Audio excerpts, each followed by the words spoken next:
12월 2일 월요일. 새로운 시작을 준비하며.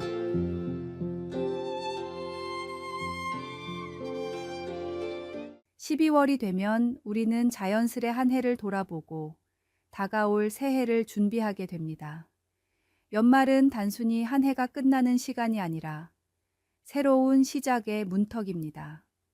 지나온 시간은 우리의 발자취를 돌아보게 하고 앞으로의 시간을 계획하며 마음을 새롭게 하는 기회를 줍니다. 다산 정약용 선생은 주변의 말에 흔들리지 말고 하늘의 뜻을 따르라고 했습니다. 연말은 우리의 욕심이나 실망으로 흔들리는 마음을 다잡고 하나님께서 주신 천명, 즉 삶의 방향을 다시 바라볼 시간입니다.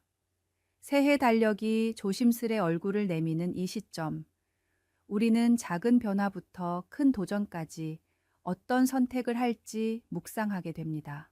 시인 타골의 기도는 우리에게 깊은 울림을 줍니다. 험한 것들을 두려워하지 말게 하소서. 괴로움을 없애달라고 구하지 않고 그것을 정복할 수 있는 힘을 달라고 기도하게 하소서. 우리의 기도는 단순히 문제 해결을 구하는 것이 아니라 새로운 힘과 실력을 구하는 시간이 되어야 합니다. 지나간 실패나 이루지 못한 목표는 연말의 끝자락에서 우리를 낙담하게 할지 모르지만 하나님의 은혜는 항상 새로운 시작을 허락하십니다. 이제 한 해의 마지막을 맞아 작은 벽돌 하나씩 쌓아가며 아름다운 목표를 그려보십시오. 지나온 상처와 두려움조차 우리를 더 강하게 만들 수 있습니다. 연말은 끝이 아니라 다시 한번 꿈을 꾸고 도전하는 새로운 시작의 초대장입니다. 오늘의 말씀. 내 길을 여호와께 맡기라. 그를 의지하면 그가 이루시고 내 의를 빛같이 나타내시며 내 공의를 정오에 빛같이 하시리로다. 오늘의 만나. 새로운 시작의 문턱에서 주님께 나의 모든 계획과 마음을 내려놓고 기도합시다. 주님의 손 안에서 우리의 내일은 언제나 소망으로 채워질 것입니다.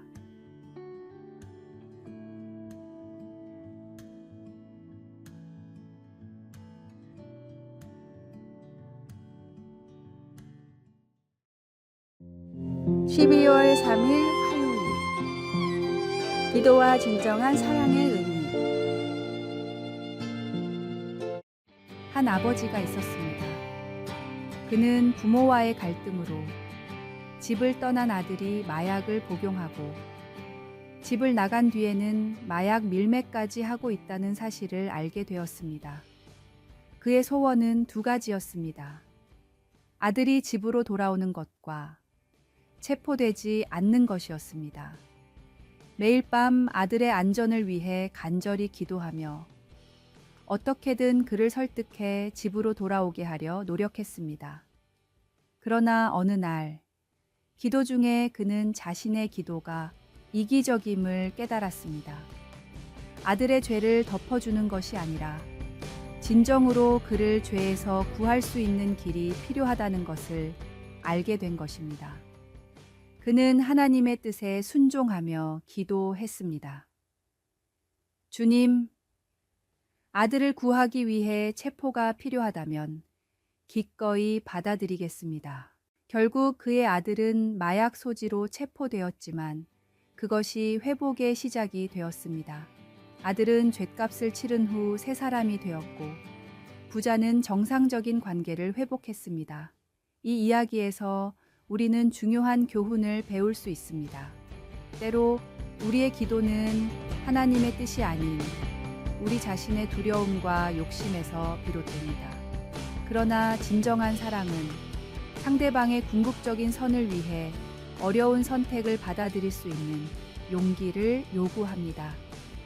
우리는 종종 당장의 편안함과 안전을 구하지만 하나님은 더 큰 계획을 이루시고자 합니다. 진정한 기도는 우리의 뜻이 아닌 하나님의 지혜를 신뢰하며 그분의 뜻을 구하는 데서 시작됩니다. 하나님은 우리의 눈물을 외면하지 않으시며 고통 속에서도 사랑과 회복을 이루시는 분이십니다. 오늘의 말씀. 여호와여, 주께서 주의 종을 위하여 주의 뜻대로 이 모든 큰 일을 행하사 이 모든 큰 일을 알게 하셨나이다. 오늘의 만나. 오늘 하루 동안 내가 하는 기도나 소망이 진정 상대방을 위한 것인지 아니면 나의 욕심은 아닌지 생각해 봅시다.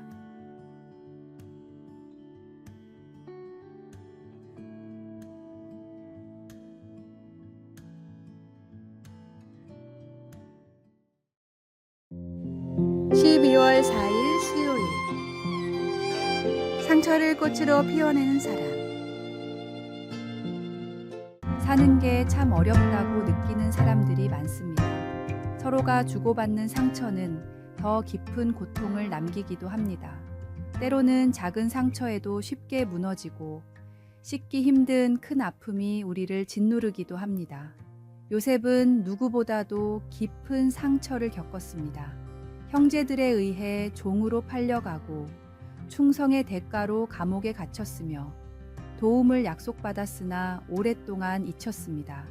그러나 요셉은 상처에 머물지 않았습니다. 그의 아픔은 하나님을 신뢰하는 가운데 은혜로 변화되었습니다. 풍년과 흉년이 교차하는 시간에 형제들을 만난 요셉은 복수를 택하지 않고 은혜와 사랑으로 그들을 품었습니다. 나를 이곳으로 보낸 것은 형들이 아니라 하나님이십니다. 요셉은 고난 속에서도 하나님의 섭리를 깨닫고 자신의 상처를 통해 많은 사람들을 구원하는 도구로 쓰임 받았습니다. 상처는 그를 성숙하게 했고 용서와 화해로 꽃피웠습니다. 우리도 마찬가지입니다. 인생의 고통은 때로 우리를 성장시키는 자양분이 됩니다. 진주조개가 상처에서 진주를 만들어내듯 우리의 상처도 새로운 가치를 창조할 수 있습니다. 하지만 이는 우리의 선택에 달려 있습니다. 용서와 화해는 쉬운 길이 아닙니다. 그러나 그것은 원망과 미움의 짐을 내려놓고 참된 자유와 평안을 경험하게 합니다. 하나님께서 가르쳐 주시는 사랑의 지혜로 상처를 아름다운 꽃으로 피워내는 삶을 살아갈 수 있습니다. 오늘의 말씀. 너희가 짐을 서로 지라. 그리하여 그리스도의 법을 성취하라. 오늘의 만나. 오늘 하루 받은 상처를 조용히 돌아보십시오. 그 상처가 단순한 아픔에 머물지 않고 당신을 더 성숙하게 만드는 자양분이 될 수 있도록 진지하게 묵상해 보는 시간이 되시길 바랍니다.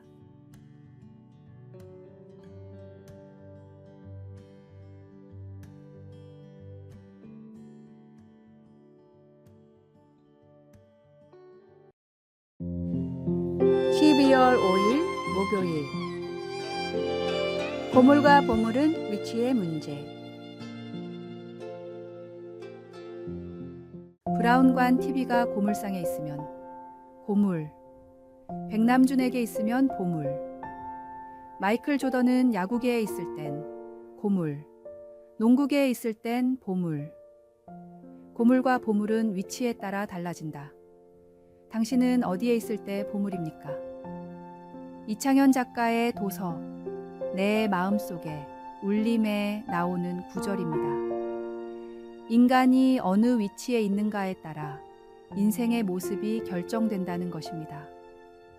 누구나 자신만의 재능과 가치를 가지고 있지만 그것이 빛을 발하는 때와 장소가 있습니다.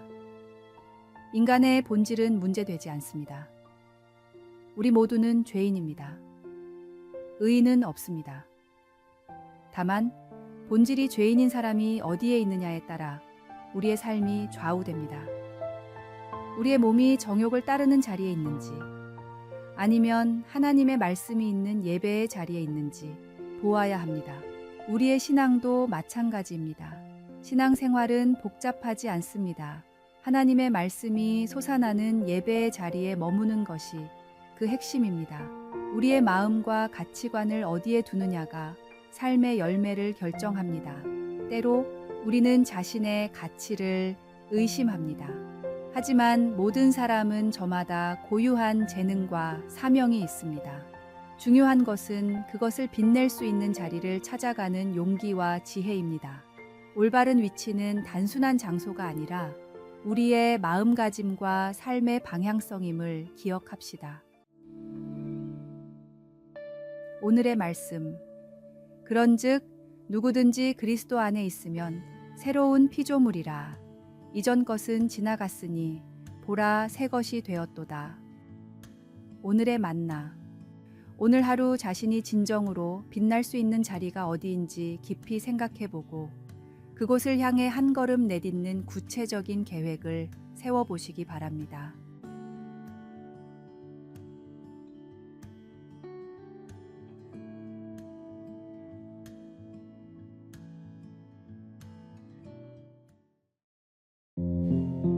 (12월 6일) 금요일. 2마리 금붕어.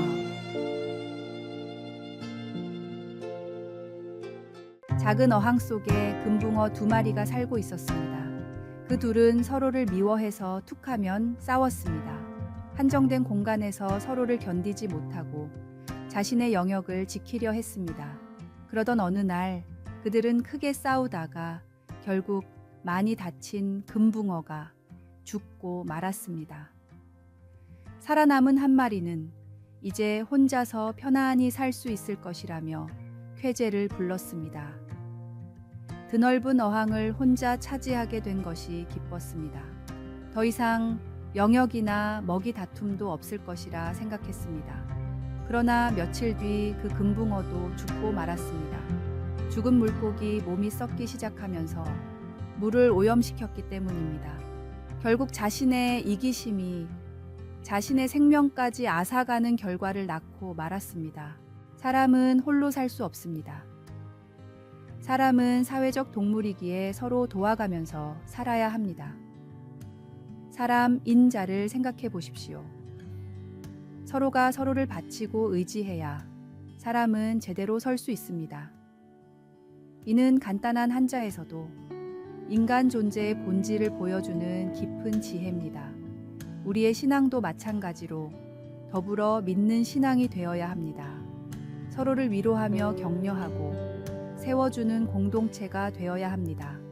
장작이 제각각 떨어져 있으면 강한 화력을 낼 수 없지만 함께 포개지면 큰 불길을 일으키듯이 예수 그리스도 안에서 한 형제인 우리는 서로를 사랑하고 서로를 위해서 기도하고 따뜻한 마음으로 서로를 더욱 배려해 줄 때에 더욱 큰 능력을 발휘할 수가 있습니다. 오늘의 말씀. 새 계명을 너희에게 주노니 서로 사랑하라. 내가 너희를 사랑한 것 같이 너희도 서로 사랑하라. 오늘의 만나. 우리의 존재 가치는 홀로 빛나는 데 있지 않습니다. 오히려 서로를 비추고 서로의 빛을 더욱 밝게 만드는 데 있습니다.